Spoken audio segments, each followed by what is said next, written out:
5 loaves. You know how I always read that story, that miraculous story of God's provision? That somehow like a bread truck dumped down. Like Jesus prayed and all of a sudden there were 5,000 loaves of bread. There weren't. There were 5 loaves and there were 2 fish. And he took them. And he gave thanks. And he blessed the people. And he broke the bread. And he gave it to his disciples. You know what that means?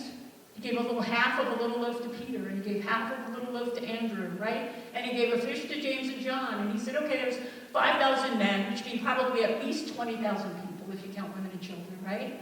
Sitting in groups of 50 and 100, go feed them. I got half a little loaf of bread. But they went. And they just kept breaking off a piece. And handed somebody a piece. And breaking off a piece. And breaking off a piece. And when it was all over, you know what they did? They gathered up 12 baskets of crumbs, of leftovers.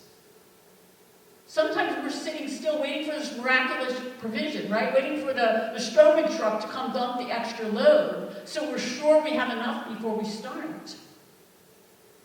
And how often is God handing us half a barley loaf and saying, go? You know what happened with the 10 lepers, right?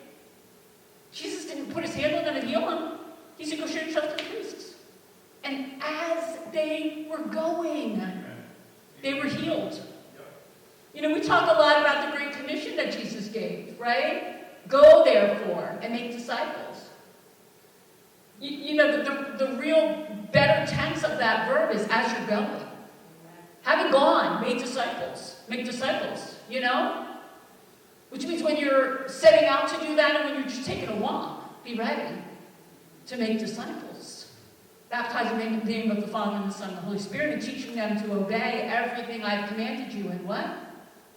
I will be with you always, even to the end of the age.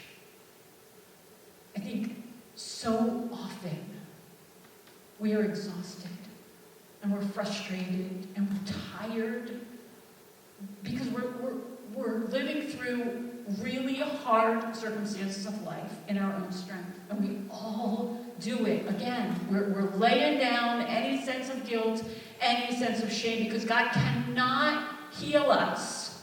God cannot move in us if we are saying, I don't need any help. Right? We have to let him expose our hearts.